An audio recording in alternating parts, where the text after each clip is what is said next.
नमस्कार दोस्तों, कैसे हैं आप सब। स्वागत है आप सभी का आपके अपने YouTube चैनल पर। दोस्तों, अयोध्या में 22 जनवरी को श्री राम जन्मभूमि मंदिर में प्राण प्रतिष्ठा का कार्यक्रम आयोजित किया जाएगा, जिसे लेकर राम भक्तों में खासा उत्साह है। पीएम मोदी समारोह में मुख्य अतिथि रहेंगे। आपको जानकर के बड़ा आश्चर्य होगा और आप कहेंगे कि ऐसा कैसे हो सकता है। तो मैं कह रही हूँ, वो बिल्कुल सत्य है। अयोध्या में 22 जनवरी के महोत्सव को देखने के लिए जामवंत की सेना पहुंच चुकी है। ऋच अर्धार्थ भालूराज जामवंत नाम आपने सुना होगा, बड़ा परिचित नाम है। जहाँ रामायण का नाम आएगा वहाँ जामवंत का नाम जरूर आएगा। दोस्तों, सतयुग में ब्रह्मदेव के अर्षियों से पैदा हुए थे जामवंत महाशक्तिशाली थे, बड़े बलवान थे और उन्होंने 7 अवतारों की सेवा की। 7 अवतार जो श्री हरि विष्णु के ही हुए थे, उनको अपने नेत्रों से देखा। सोचिए, कितने बड़े विद्वान, कितने बड़े बलवान, कितने बड़े शक्तिशाली वीर थे जामवंत जी। भगवान श्री राम का जब जन्म हुआ तो जामवंत जी ने उनकी सेवा भरपूर की थी। जामवंत जी भगवान श्री राम के लीगल एडवाइजर के रूप में जाने जाते हैं, कानूनी सलाहकार के रूप में जाने जाते हैं।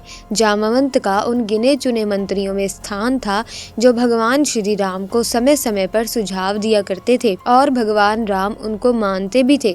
जामवंत जी कोई छोटे मोटे योद्धा नहीं थे।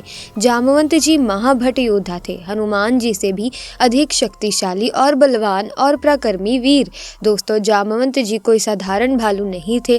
जब भगवान श्री राम ऋषिमुख नामक पर्वत पर पहुंचे थे तो वहां भी जामवंत जी ने ही भगवान श्री राम को सलाह दी थी कि हे प्रभु, बाली महापराक्रमी है। यदि आप बाली के सामने जाओगे तो निश्चित आपकी पराजय हो जाएगी, क्योंकि बाली में आधा बल आ जाता है दूसरे व्यक्ति का और बाली को मारना संभव नहीं है। वही व्यक्ति बाली को मारेगा जो इन वृक्षों को, जो कि दोस्तों ताड़ के वृक्ष थे, उन्हें एक ही बाण से ढा देगा। भगवान राम ने परीक्षण किया और 7 वृक्षों को एक ही बाण से ढा दिया।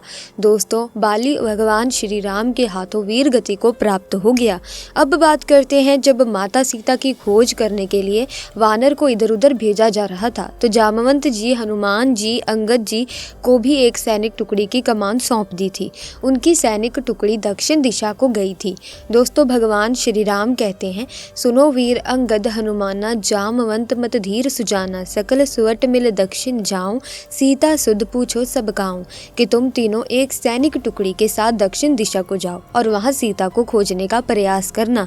वहीं जामवंत जी को जब सीता जी का पता जटायु के बड़े भाई संपाति ने बता दिया तो उस समय वानर समुद्र को पार करना चाहते थे। तो जामवंत जी स्वयं अपने बल का वर्णन करते हुए कहते हैं कि जब बाली से छल करने के लिए भगवान श्री हरि विष्णु ने वामन अवतार धारण किया था, उस समय मैं बड़ा तरुण रहा था और मैंने 7 प्रदक्षिणा वामन भगवान के उस विराट स्वरूप की थी, जिन्होंने 3 पगों में संपूर्ण लोकों को नाप लिया था। परंतु प्रदक्षिणा करते समय मेरा पैर एक महामाई गुरु नामक पर्वत है, वहाँ एक ऋषि तपस्या करते थे और उन ऋषि के आश्रम को छू गया। तो ऋषि ने मुझे श्राप दे दिया कि तुम बूढ़े हो जाओगे, तुम्हारी शक्ति का ह्रास हो जाएगा। परंतु फिर भी मैं आज भी 95 योजन समुद्र को लांघ सकता हूँ। तो दोस्तों, जरा सोचिए, कितने बड़े शक्तिशाली थे जामवंत जी। दोस्तों, भगवान श्री राम के लीगल एडवाइजर के रूप में उन्होंने काम किया था, या कह सकते हैं कि कानूनी सलाहकार के रूप में जामवंत जी ने काम किया था। दोस्तों, जब राम रावण का युद्ध आरंभ हुआ, जब भगवान श्री राम की सेना लंका में पहुंची तो वहां भी जामवंत जी ने ही भगवान श्री राम को अपनी सलाह दी। अब अगर हम जामवंत जी की युद्ध भूमि की बात करते हैं तो वो कोई छोटे मोटे योद्धा नहीं थे। जब रावण के वीर पराक्रमी पुत्र मेघनाथ ने भगवान राम की सेना पर नागों की वर्षा की थी, नाग फांसों से संपूर्ण वानरों को बांध दिया था, भगवान श्री राम लक्ष्मण सहित हनुमान जी सहित बंधन में हो गए थे। ऐसा रामायण में लिखा हुआ है। केवल एक वीर योद्धा शेष रहा था, वो था जामवंत। और जामवंत ने दुष्ट मेघनाथ को जमीन पर पटक लिया था और उसको घुमा करके लंका में फेंक दिया। ऐसा फेंका था कि लंका में 3 दिन तक मेघनाथ की बेहोशी नहीं गई। मेघनाथ मूर्छित ही पड़े रहे। उसे संपूर्ण संपूर्ण युद्ध में जामवंत को रोकने वाला एक भी वीर योद्धा नहीं था। राम रावण युद्ध में जब रावण का वध हुआ, उससे पहले रावण से भी जामवंत जी कई बार भिड़े और रावण जामवंत के प्रहार को नहीं झेल सके। यहाँ तक कि कुंभकर्ण से भी जामवंत जी के भिड़ने का वर्णन लिखा हुआ है, परंतु कुंभकर्ण भी जामवंत को मूर्छित नहीं कर पाए। जामवंत भगवान श्री राम को हर समय सलाह देते रहे और उसी की सलाह पर चलकर भगवान श्री राम ने लंका को विजित किया था। तो दोस्तों, ऐसे महान योद्धा थे जामवंत जी।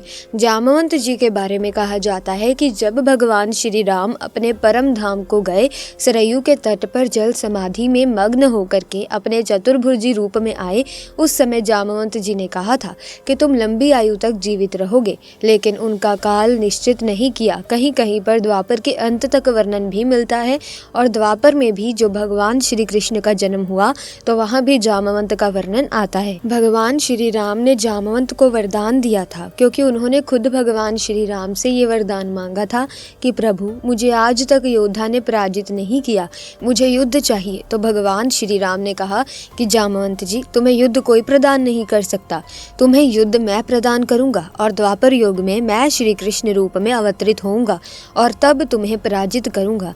तब तुम समझ जाना कि मैं आपका स्वामी श्री राम हूँ।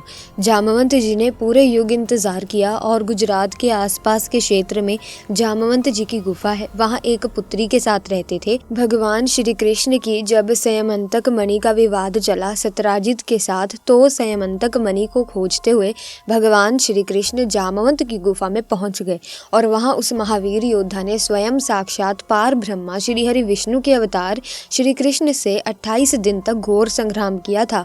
सोचिए कितना शक्तिशाली था जामवंत, उन्हें साधारण तरीके से पराजित नहीं किया जा सकता था। फिर वो 28 दिन बाद अपने प्रभु को पहचान गए और वहां अपनी पुत्री का वर्ण भगवान श्री कृष्ण के साथ कर दिया, जिसका नाम जामवंती वर्णित है, और स्वयं तपस्या के लिए चले गए थे।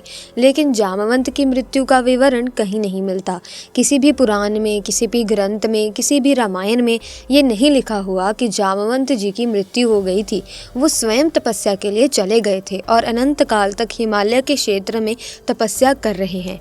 और वही समय जब नजदीक आ गया है, क्योंकि जब भगवान श्री राम का जन्म अयोध्या में हुआ था तब देवता गण अयोध्या में आए थे। लेकिन अब वही उत्सव, क्योंकि भगवान श्री राम अपने मंदिर में विराजमान होंगे और वो समय है 22 जनवरी, ज़्यादा दूर नहीं है, वो समय अब नज़दीक आ चुका है। और उस दिन जब भगवान श्री राम अपने मंदिर में विराजमान होंगे तो अपने प्रभु के दर्शनार्थ हेतु भालू की एक टुकड़ी पहुंच चुकी है। बहुत से पत्रकारों ने ये दिखाया है कि अयोध्या के आसपास भालू का एक विशाल समूह देखा गया है, जिनमें बहुतायत में संख्या थी और वो भालू अयोध्या के नज़दीक आ गए हैं। तो क्यों आए हैं? वो भी भगवान श्री राम का उत्सव देखना चाहते हैं, वो नज़ारा देखना चाहते हैं कि भगवान श्री राम को इंडिया के प्राइम मिनिस्टर किस तरीके से विराजमान करेंगे। उस समारोह में प्रधानमंत्री पीएम मोदी, योगी आदित्यनाथ, आनंदीबेन पटेल और बड़े बड़े दिग्गज वीआईपी वहां सम्मिलित होंगे।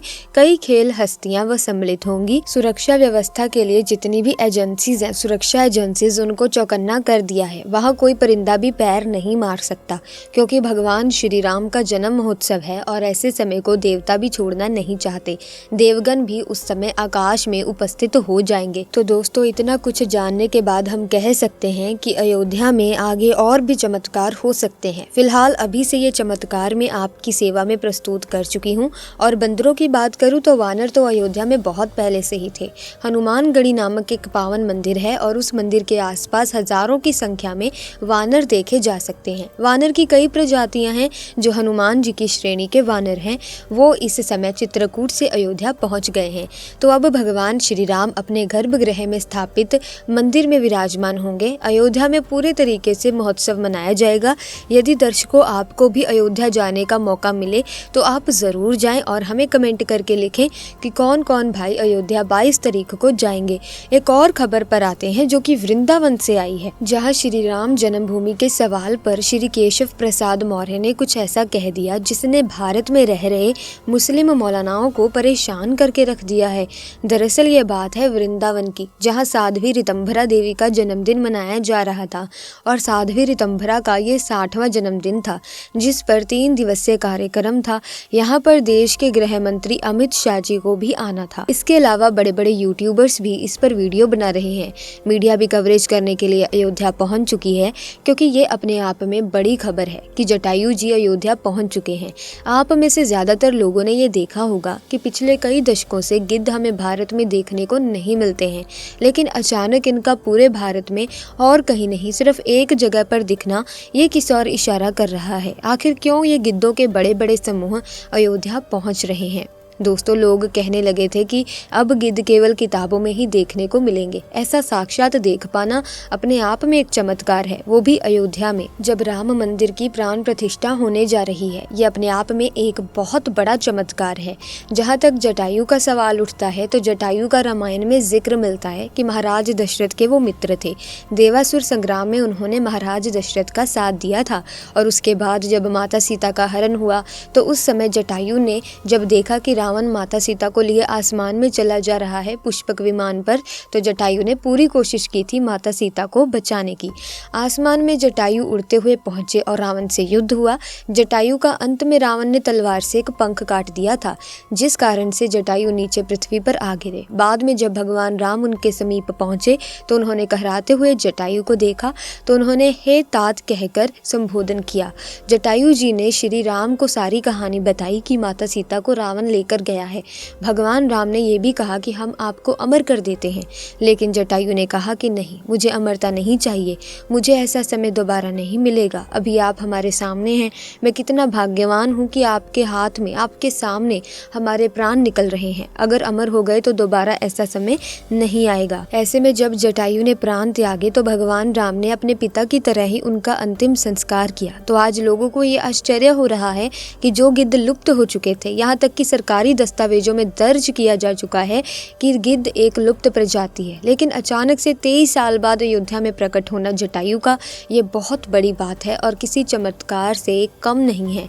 तो इसी के साथ दोस्तों, क्या कहना है आपका इसके बारे में कमेंट्स में ज़रूर बताना। साथ ही वीडियो को लाइक करें, शेयर करें, चैनल को सब्सक्राइब करके बेल आइकन को प्रेस करें ताकि नए वीडियोज़ की अपडेट आपको मिलती रहे। आपका बहुत बहुत धन्यवाद।